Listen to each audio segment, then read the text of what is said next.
नमस्कार, खबरों की खबर में आपका स्वागत है।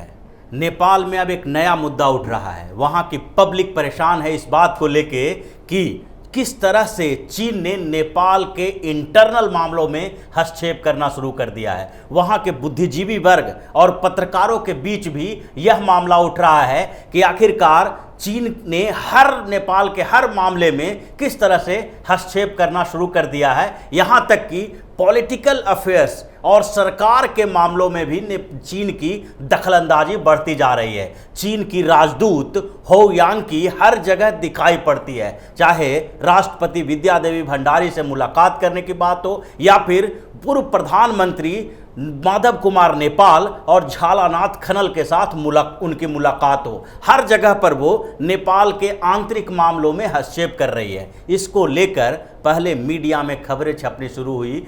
बड़े बड़े फोटो उनकी दिखाई पड़ी नेपाल के राष्ट्रपति के साथ, पूर्व प्रधानमंत्री के साथ। नेपाल की कम्युनिस्ट पार्टी जो है उसकी मीटिंग में वो दिखाई पड़ती हैं और इसको लेके अब नेपाल के लोगों का सेंटीमेंट जाग गया है।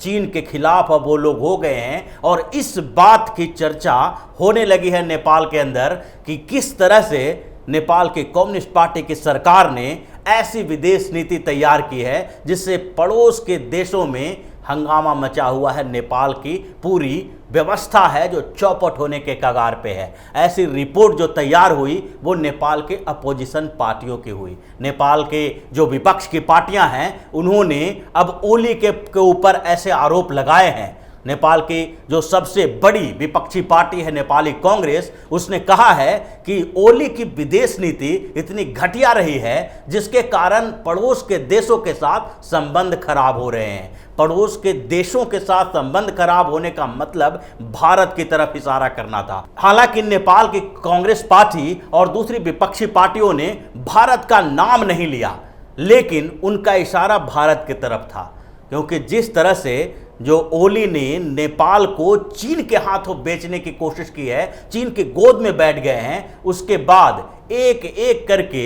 उनकी हर नीतियों पर सवाल उठने लगे। और यही कारण है कि आज नेपाल के प्रधानमंत्री केपी शर्मा ओली कहीं के नहीं रहे हैं। उनका हर दांव फेल होता जा रहा है और उनके ऊपर रिजिग्नेशन देने का, इस्तीफा देने का दबाव बढ़ता जा रहा है। ये पूरा मामला जो आया है ये 2-3 दिनों में आया है। जैसे ही नेपाल के प्रधानमंत्री केपी शर्मा ओली ने जो नेपाल की कम्युनिस्ट पार्टी है उसको तोड़ने की कोशिश की और उसके साथ साथ नेपाल की कांग्रेस पार्टी के साथ मुलाकात की। शेर बहादुर देउबा से मुलाकात करने के बाद उन्होंने सोचा कि किसी तरह से जो हमारे विरोधी गुट हैं उसको शांत कर दिया जाएगा। उसके बाद नेपाल की कांग्रेस पार्टी भी एक अलग रिपोर्ट तैयार करना शुरू की। उन लोगों ने, नेपाल के जो कांग्रेस पार्टी है उसने एक सर्वे करवाया और उस सर्वे में अलग अलग क्षेत्रों के, नेपाल के अलग अलग क्षेत्रों से पब्लिक का व्यू लिया कि किस तरह से इस व्यवस्था के तहत हम सरकार बना सकते हैं ओली के साथ मिलकर।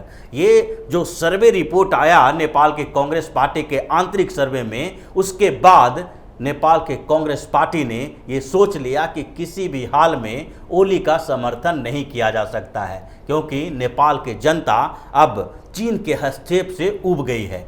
ये पूरा हस्तक्षेप जो हुआ है वो नेपाल में चीन की राजदूत जो है हो यांग की, उसके माध्यम से हुआ। पिछले दिनों जब नेपाल के कम्युनिस्ट पार्टी में विरोधी स्वर उभर रहे थे और केपी शर्मा ओली से रिजिग्नेशन की मांग की जा रही थी, तो उस समय चाइना सबसे ज़्यादा सक्रिय नजर आया। चाइना ने पहले नेपाल के कम्युनिस्ट पार्टी को एक करने की कोशिश की और उसके बाद धीरे धीरे नेपाल के कम्युनिस्ट पार्टी के मीटिंग में गई और साथ साथ नेपाल के कम्युनिस्ट पार्टी के अलग अलग नेताओं के साथ मुलाकात की। सबसे पहले ओली के साथ मुलाकात की गई और ओली ने पूरी स्थिति के बारे में चीन के राजदूत को बताया। लेकिन उसके बाद चीन से जब निर्देश आया कि ओली को बनाए रखना उनकी मजबूरी हो गई है, क्योंकि एक तरफ नेपाल में किसी भी स्तर पर भारत को कमजोर करने की मुहिम जो चीन की चल रही थी उसको मजबूती देने के लिए केपी शर्मा ओली को संरक्षण देना जरूरी है। और इसके बाद नेपाल में जो कम्युनिस्ट पार्टी के जो विरोधी गुट हैं उनके अलग अलग नेताओं के साथ इन्होंने मुलाकात करने की कोशिश की और उसके लिए सबसे पहले माधव कुमार नेपाल को चुना गया। माधव कुमार नेपाल जो हैं वो ओली गुट के हैं, ओली की ही पार्टी के रहे हैं, जबकि जो ओली से रेजिग्नेशन की मांग करने वाले जो प्रचंड हैं वो पहले दूसरी पार्टी में थे, communist party of Nepal mice centre के वो चेयरमैन थे, लेकिन बाद में जब दोनों पार्टी का मर्जर हुआ तो उसके बाद कम्युनिस्ट पार्टी ऑफ नेपाल एक पार्टी हो गई, जिसके कारण ओली और प्रचंड दोनों एक ही पार्टी के चेयरमैन और को चेयरमैन बन गए। लेकिन माधव कुमार नेपाल और झालानाथ खनल ये दो पूर्व प्रधानमंत्री ओली की पार्टी से ही हैं, तो सबसे पहले चीन के राजदूत ने जो विरोधी गुटों में फूट पैदा करने की कोशिश की तो उसके लिए माधव कुमार नेपाल को चुना,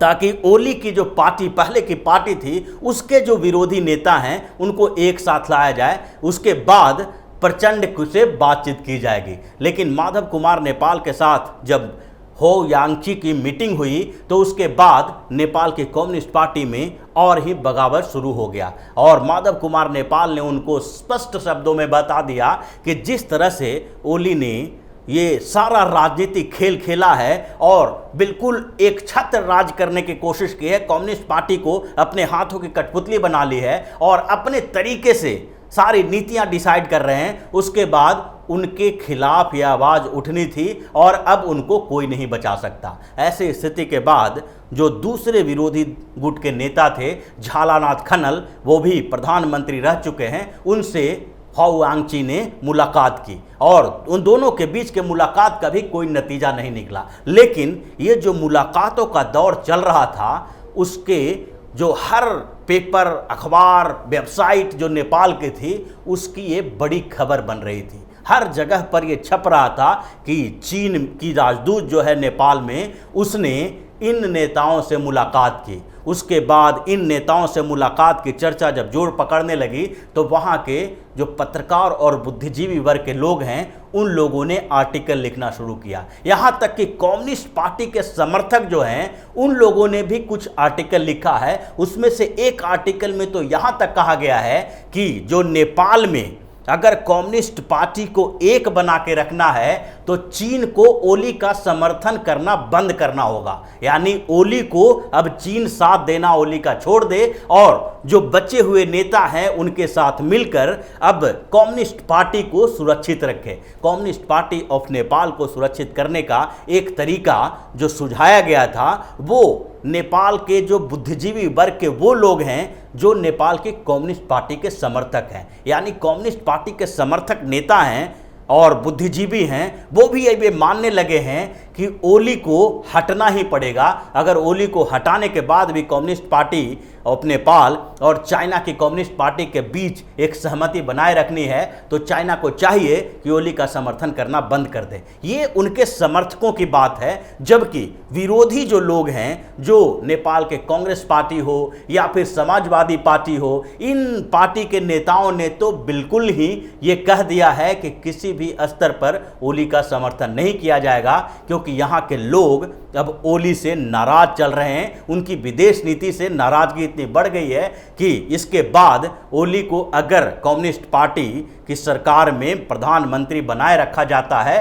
तो वो लोग सड़कों पर उतर आएंगे। हालांकि कोविड-19 के कारण बड़े प्रोटेस्ट नहीं ऑर्गेनाइज किए जा रहे हैं, लेकिन इस बीच बाबूराम भट्टाराई ने भी प्रोटेस्ट किया और दूसरी छोटी छोटी पार्टियां तराई क्षेत्र की जो नेपाल की है उन लोगों ने भी प्रोटेस्ट किया है नेपाल के कांग्रेस पार्टी के साथ मिलकर, और नेपाल की कम्युनिस्ट पार्टी के जो लीडर हैं वो भी ओली के खिलाफ लगे हुए हैं। तो इस तरह से नेपाल में जो चीन की पूरी चालबाजी थी वो नाकाम हो गई है। नाकाम होने के लिए अब बस कुछ दिन का समय बचा हुआ है, जिसमें ओली अगर इस्तीफा देते हैं उसके बाद नेपाल में चीन के लिए कोई जगह नहीं बच जाएगा। जिस तरह से चीन के खिलाफ पूरा सेंटीमेंट बना हुआ है और नेपाल की जनता अब चीन के किसी को भी देखना नहीं चाह रही है, उससे यही लगता है कि अब नेपाल में जो चीन की राजदूत है सबसे पहले उसका टिकट कटेगा, वो वहाँ से उनको जाना पड़ेगा।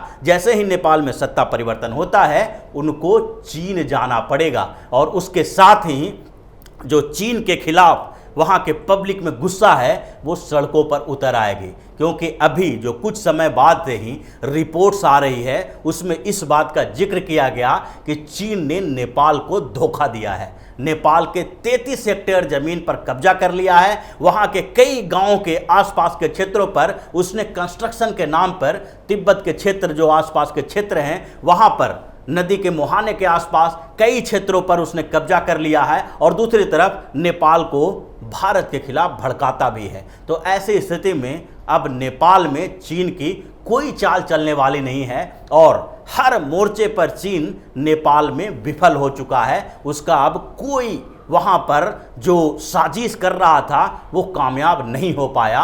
भारत हर जगह पर कूटनीतिक तरीके से चीन के ऊपर जीत दर्ज कर चुका है और इस स्थिति में अब ओली के जाते ही चीन का वहाँ से पैर उखड़ना शुरू हो जाएगा। तो इसी तरह की खबरों के साथ फिर से हाजिर होंगे, तब तक के लिए बने रहिए हमारे साथ और देते रहिए हमें सहयोग, ताकि इसी तरह की खबर हम आपके लिए लाते रहें। धन्यवाद।